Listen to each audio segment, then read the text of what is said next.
Vamos começar o estudo da sintaxe aplicada. Vamos estudar nestes próximos blocos o sujeito e, ao mesmo tempo, vamos estudar os tipos de sujeito e as regras de concordância verbal.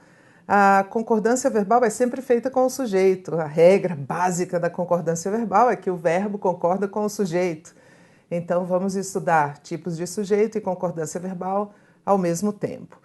O sujeito, nós vimos na aula passada, é um dos termos da oração, um dos termos essenciais da oração, quer dizer que a oração não pode existir sem sujeito, Tereza?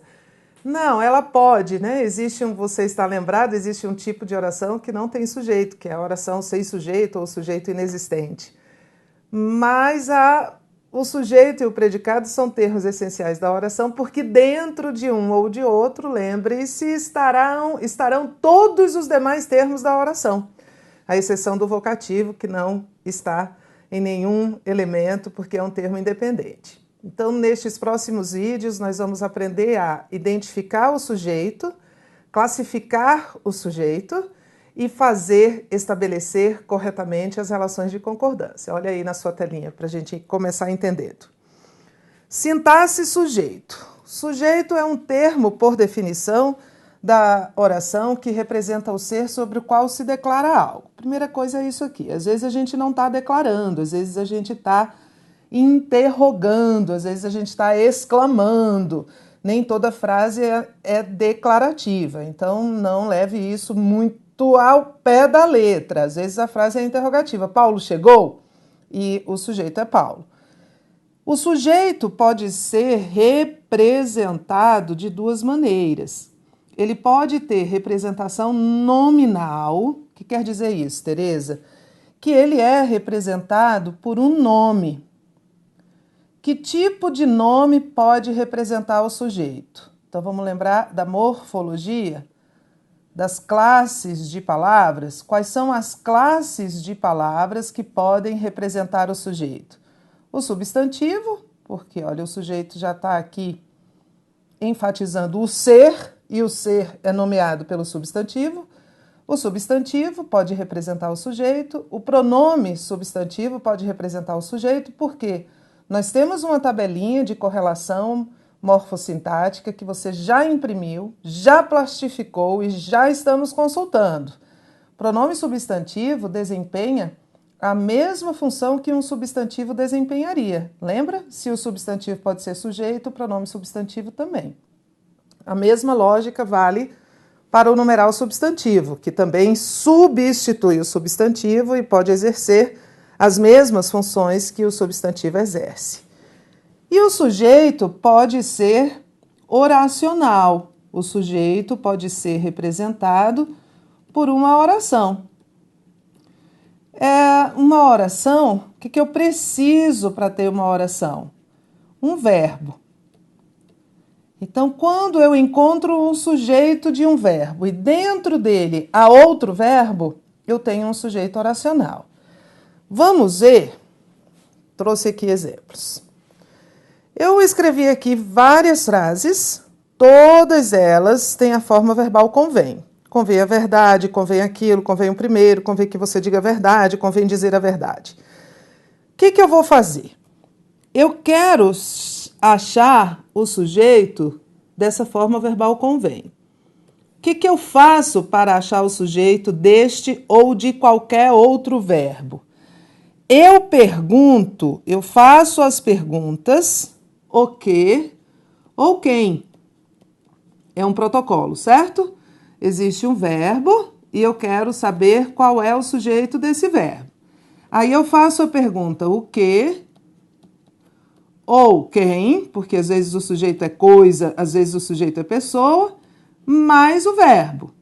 O que ou quem? O que ou quem? O que ou quem? Chegaram os documentos. O que chegou? Os documentos. Sujeito. Existem algumas alternativas. O que existe? Algumas alternativas. Sujeito. Ele saiu. Quem saiu? Ele. Sujeito. Então, isso é um protocolo. Para achar o sujeito de um verbo, você faz a pergunta o que ou quem mais verbo. A resposta a esta pergunta. O que quer que ela seja, será o sujeito. E o que é que ela pode ser, Tereza? Vamos voltar. Pode ser um nome ou pode ser uma oração. Então, vamos lá. Convém a verdade. Vou fazer a pergunta ao verbo. O que convém? A verdade. Isso aqui é um sujeito. Nominal ou oracional? Nominal. Aqui dentro não há verbo. E representado por um substantivo. Verdade é o núcleo desse sujeito. Convém aquilo. O que convém? Aquilo. Aquilo é o sujeito, também nominal, porque ele está representado por um nome, neste caso, por um pronome substantivo. Convém o primeiro, o segundo não convém. O que convém? O primeiro. Então, esse o primeiro também é o sujeito e também é um sujeito nominal, representado por um numeral substantivo. Lembra que primeiro é numeral? Numeral ordinário. Ordinário não, ordinal. E nós encontramos o sujeito. Vou continuar a fazer a pergunta aqui embaixo. Convém dizer que você diga a verdade. Faço a pergunta ao verbo. O que convém? Qual é a resposta? Tudo isso, que você diga a verdade. Então, que você diga a verdade é o sujeito. Só que dentro deste sujeito aqui, o que eu estou vendo? Um verbo. E a presença de um verbo transformou este sujeito em um sujeito oracional. É um sujeito que tem um verbo. Então, é um sujeito e, ao mesmo tempo, uma oração. É um sujeito oracional. Esta oração que está aqui, vamos entender logo esta nomenclatura, é uma oração subordinada, substantiva, subjetiva. Ai, Tereza, que coisa horrorosa essa nomenclatura. Eu sei que é. Eu sei que a nomenclatura gramatical é exaustiva, a nomenclatura gramatical é chata.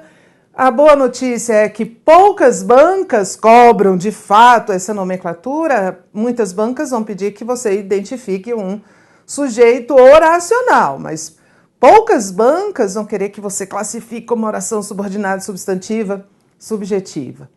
Mas eu vou lhe dizer uma coisa, a melhor hora de você entender o que é uma oração subordinada, substantiva, subjetiva, é esta.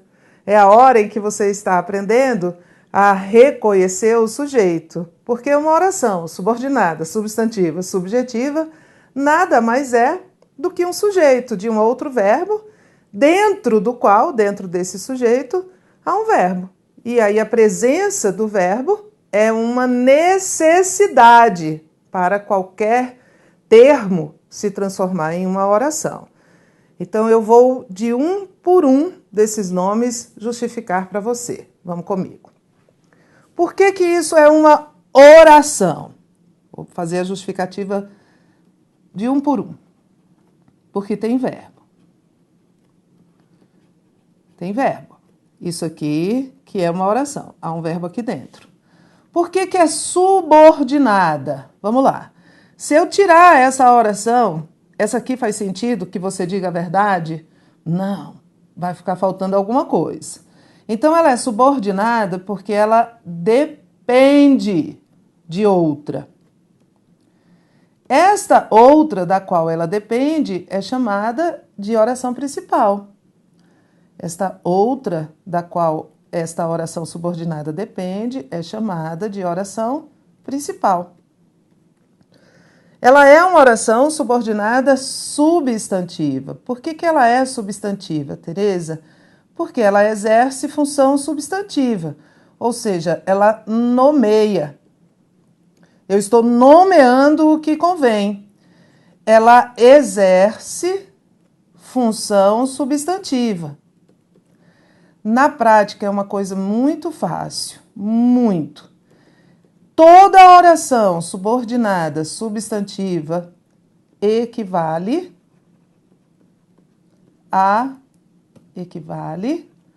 a isso.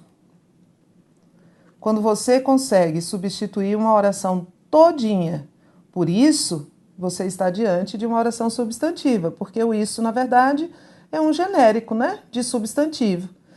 Convém isso. Isso convém, tá vendo que seria o sujeito? Então, a esta oração e qualquer outra que puder ser substituída por isso é uma oração subordinada substantiva. Neste caso, ela é uma oração subordinada substantiva subjetiva porque ela exerce a função de sujeito. Ela é o sujeito do verbo da oração principal. Há duas orações aqui, ó. Vou fazer a barrinha aqui. A primeira oração é convém, e a segunda, que é a oração principal, e a segunda oração, que você diga a verdade, é o sujeito oracional da primeira. Vamos entender que isso é um protocolo e vamos aplicar sem medo de nomenclatura? Não vale ter medo de nomenclatura. Há um verbo, no nosso caso aqui, o verbo foi convém. Quero achar o sujeito do verbo. Eu faço a pergunta, o que, o quem, mais o verbo. O que convém, quem convém. A resposta, o que quer que seja, pode ser um nome, pode ser uma oração, será o sujeito. Então, aqui eu tenho um sujeito oracional. Aqui em cima eu tinha nominal, nominal e nominal. Continue comigo. Continue e faça a última vez a pergunta. Convém dizer a verdade. Novamente, quero saber o sujeito da forma verbal convém. Pergunta que eu faço. O que convém? Resposta, que vai ser o sujeito, certo? Dizer a verdade. Então é o sujeito. Olha só, dentro deste sujeito que eu destaquei, há um verbo. Tereza. Então ele é um sujeito oracional. Dizer que é um sujeito oracional é o mesmo que dizer o que mesmo? Vamos lá, repete. Repete que a repetição é o segredo da aprendizagem. Oração subordinada, substantiva, subjetiva. Isso a gente tem que memorizar. É uma oração porque tem verbo, é subordinada porque depende de outra. Se eu tirar essa primeira aqui, convém dizer a verdade, não vai fazer sentido. É substantiva porque pode ser substituída por isso. Exerce função de substantivo. E é subjetiva porque é sujeito. Se você disser convém isso, isso convém, esse isso não seria o sujeito? Mas ele não existe, né? O que existe é essa oração. Tereza, mas olha só, nesta aqui de cima, há um que. Esse que introduz uma oração. Então, ele é uma, conjunção. Que introduz oração subordinada é conjunção. Já tínhamos falado disso lá em morfologia, em classe de palavra. Mais do que isso, já vamos classificar direitinho esta conjunção. Ela é uma conjunção integrante. Conjunção porque introduz oração subordinada. E integrante por quê, Tereza? Toda conjunção integrante, vou abrir, é outro ritual, é outro protocolo, introduz oração subordinada substantiva. Nem sempre subjetiva, tá, gente? Mas substantiva. E toda oração subordinada substantiva equivale a isso. Então, olha, eu começo a ler convém que e penso convém isso, então eu já sei duas coisas. Que esse que é uma conjunção integrante e que esta oração é substantiva. Tereza, mas aqui embaixo, no último exemplo, convém dizer a verdade? O que convém? Dizer a verdade. Eu entendi que isso é um sujeito, e se é um sujeito dentro do qual há um verbo, é um sujeito oracional. Mas olha, aqui não há conjunção integrante, não há conjunção introduzindo essa oração subordinada. Sim, então por isso é que nós vamos completar esta nomenclatura aqui. Ela é uma oração, até agora a gente entendeu, porque tem verbo, subordinada porque depende de outra, substantiva porque nomeia, equivale a isso, subjetiva porque exerce a função de sujeito, respondeu a pergunta o quê, só que ela é reduzida. Uma oração subordinada é chamada de reduzida quando ela não tem conjunção. Não é introduzida por conjunção. Tá vendo? Não precisa ter medo da nomenclatura. Só precisa entender e, claro, fixar isso na sua memória. Ela é uma oração subordinada substantiva subjetiva e ela é reduzida, ela não é introduzida por conjunção. Esse verbo está no infinitivo, é o nome do verbo, dizer é o nome do verbo. Então, ela é reduzida de infinitivo. Quando uma oração subordinada não tem conjunção e ela é reduzida, o verbo estará ou no infinitivo, ou no gerúndio, ou no particípio. Este aqui está no infinitivo. O mais importante aqui, olha para mim para a gente ter essa conversa, é a gente não ter medo de nomenclatura e entender que é um protocolo. Se eu quero achar o sujeito de um verbo X, qualquer que ele seja, eu faço a pergunta a ele, o que ou quem, mais o verbo. A resposta a esta pergunta será o sujeito. O sujeito pode ser nominal ou oracional. Sujeito nominal é aquele representado por um nome, que pode ser substantivo, numeral substantivo ou pronome substantivo. E o sujeito oracional é aquele representado por uma oração, ou seja, é um sujeito dentro do qual há um verbo. E este sujeito oracional, que é uma oração, também pode ser chamado de, repete comigo, oração subordinada, substantiva, subjetiva, que pode ou não vir introduzida por uma conjunção. Então, agora nós vamos fazer uma sequência de questões identificando o sujeito. Acha o verbo, faz a pergunta, a resposta é o sujeito, o que quer que ela seja. Vamos comigo, vamos fazer as questões. Vamos fazer as questões. Achei meu passador. O texto diz assim: no extremo norte, por exemplo, continuavam a ser usadas no comércio moedas mexicanas e peruanas. A expressão moedas mexicanas e peruanas exerce na oração em que ocorre a função sintática de sujeito. Vamos lá. Tudo isso aqui é uma locução verbal. Lembra o conceito de locução verbal? Mais de um verbo. Aqui eu tenho 1, 2 e 3. Mas uma só ação, que é a ação de usar.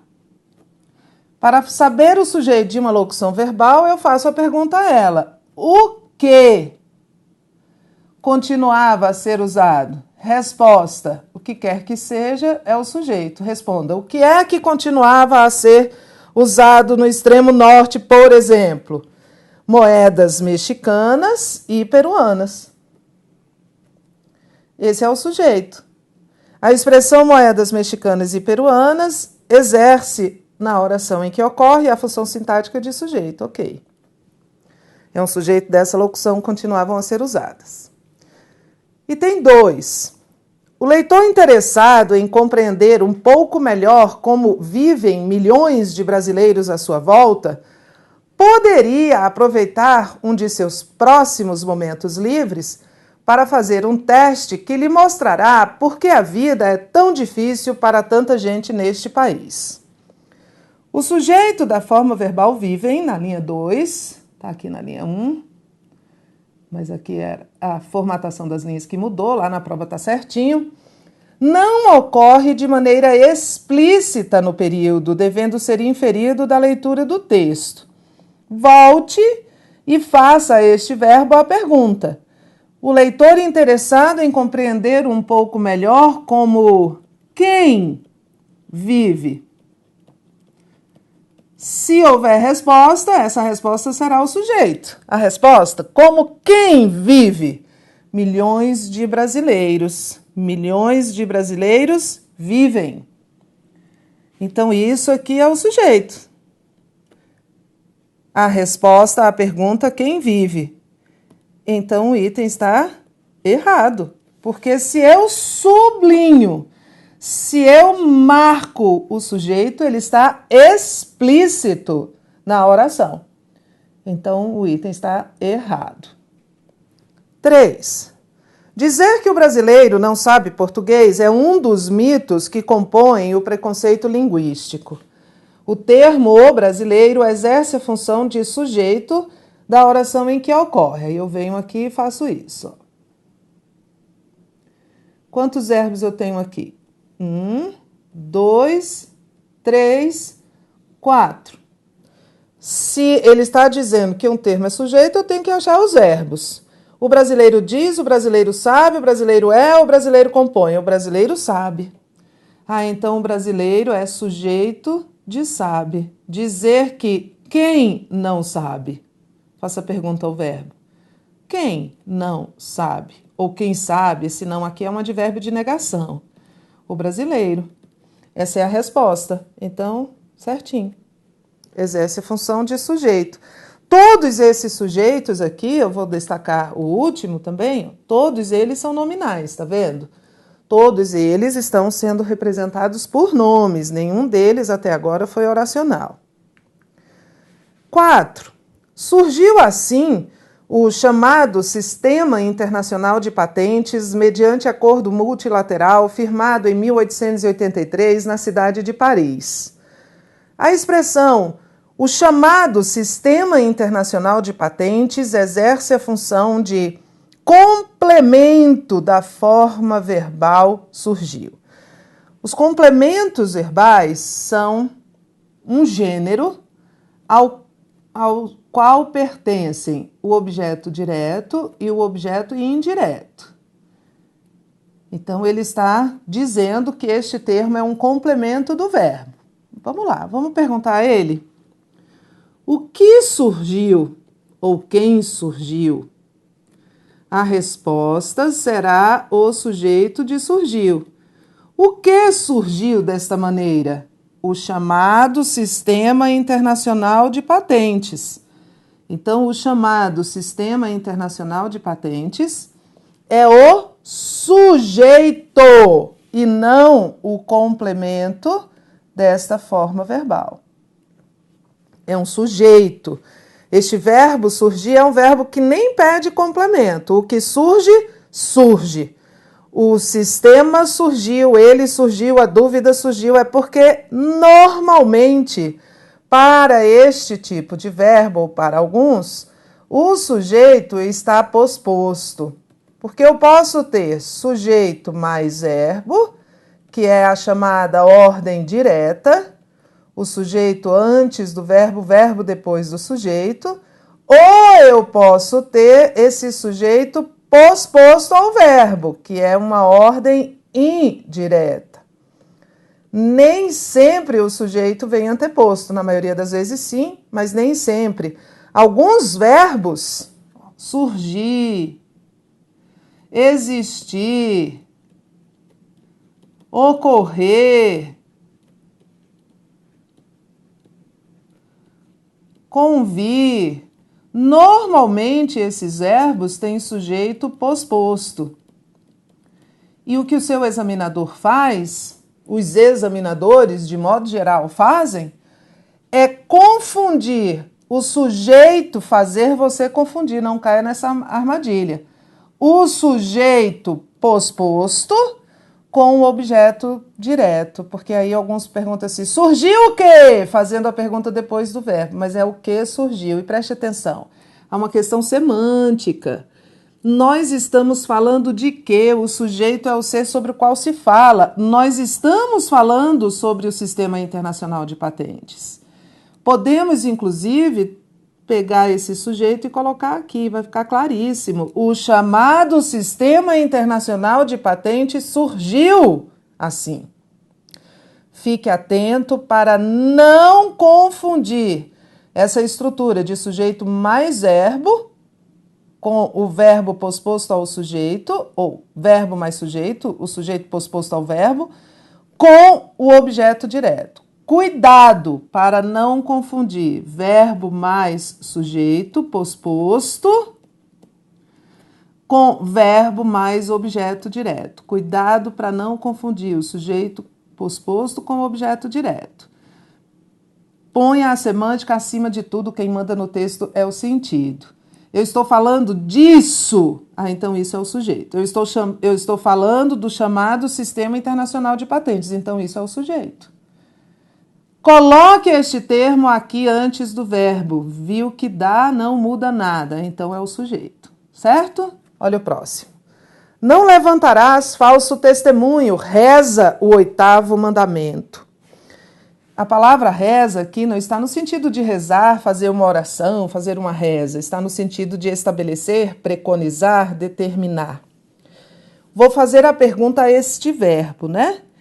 Quem reza? Ou o que reza? O que determina que não se pode levantar falso testemunho? Quem é que reza isso? 8º mandamento. Você achou o sujeito. A resposta a essa pergunta é o sujeito. Você achou o sujeito posposto, que é diferente do objeto direto. De novo, ele está dizendo, a expressão 8º mandamento exerce a função de complemento da forma verbal reza. Não, exerce a função de sujeito. Vou explicar de novo para ficar tudo claríssimo. Eu estou falando do 8º mandamento. O 8º mandamento reza que... Então, aquilo de que eu falo é o sujeito. Primeira questão é semântica. Eu estou falando do 8º mandamento. Eu estou declarando algo sobre ele. Esse ser que representa o algo sobre o qual se declara alguma coisa é o sujeito. Segundo, eu posso pegar isso aqui e trazer para cá antes do verbo. O 8º mandamento reza. Pegar esse sujeito que está posposto e trazer para antes do verbo, colocá-lo anteposto na ordem direta. Então, é o protocolo para você entender que isso é o sujeito e não o complemento, como o item está dizendo. 6. Em quem viu o pavio aceso do destino, o sujeito da forma verbal viu é indeterminado, pois não se revela no texto quem pratica a ação de ver. Aqui a gente vai ter um detalhe. Esse quem que está aqui pertence a que classe de palavras? É um substantivo? Não. É um numeral? Também não. É um adjetivo? Também não. É um artigo? Muito menos, Tereza. Bom, é uma palavra que está substituindo um substantivo. Em vez de dizer quem viu, podia ser a família viu, o povo viu, João viu. Então, ele é um pronome substantivo. Preste atenção ao raciocínio. Do ponto de vista da morfologia, qual é a função sintática que um pronome substantivo exerce? Dá uma coladinha aí na sua folhinha que você já imprimiu e já plastificou. Aquela folhinha de correlação morfossintática. Qual é a função sintática que um pronome substantivo exerce? Função sintática de substantivo, ou seja, todo pronome substantivo desempenha a função que um substantivo desempenharia se estivesse na frase. Então, vamos substituir esse quem por João. Podia ser Maria, podia ser brasileiro, podia ser qualquer substantivo. Qual seria a função de João se ele estivesse aqui nessa frase? João viu o pavio aceso do destino? Qual seria a função? Quem viu? João viu. Então seria o sujeito. Bom, então esta é a função do quem, porque é um raciocínio lógico. Se quem é um pronome substantivo e se os pronomes substantivos exercem função sintática que o substantivo desempenharia na frase, e se houvesse um substantivo aqui, seria o sujeito, logo quem é o sujeito. Então o item está errado, porque o item está dizendo que o sujeito é indeterminado, mas não é. O sujeito é o quem. Só que ele é um pronome, além de ser um pronome substantivo, ele é um pronome indefinido. E a gente fica realmente sem saber quem esse quem representa. Mas isso aqui é semântica. E quando ele fala em sujeito indeterminado, é sintaxe. O sujeito não está indeterminado. Se ele está na frase, se eu consigo circulá-lo, sublinhá-lo, ele é determinado. Olha só, questão difícil? Difícil, né? Mas a gente tem que ter esse raciocínio. Vou lembrar. Pronome substantivo desempenha a função sintática que um substantivo desempenharia. Então é só substituir. Se houvesse um substantivo no lugar do quem, seria o sujeito. Então, este quem é o sujeito. Se eu consigo sublinhar, destacar, se ele está representado por um nome, então ele é um sujeito determinado. O item está errado, não é indeterminado. Último item. É sabido que a bactéria em questão, Escherichia coli, somente é transmitida a um cultivo quando nele estão presentes fezes animais ou humanas. O trecho em negrito exerce a função de sujeito da locução é sabido. Vamos lá? O que eu faço para achar o sujeito disso aqui? Faço a pergunta. O que é sabido? Toda vez que eu quero achar o sujeito de um verbo, eu faço essa pergunta. Qual é a resposta? Que será o sujeito. O que é sabido? Que a bactéria em questão, tudo isso que está em negrito. Escherichia coli somente é transmitida a um cultivo. Veja como a gente pode substituir toda essa oração por isso. É sabido? Isso. O que equivaleria dizer? Isso é sabido. O que quer que seja isso será o sujeito. É um sujeito oracional, tá certinho. É um sujeito, é uma oração também, porque dentro dele, ó, há um verbo.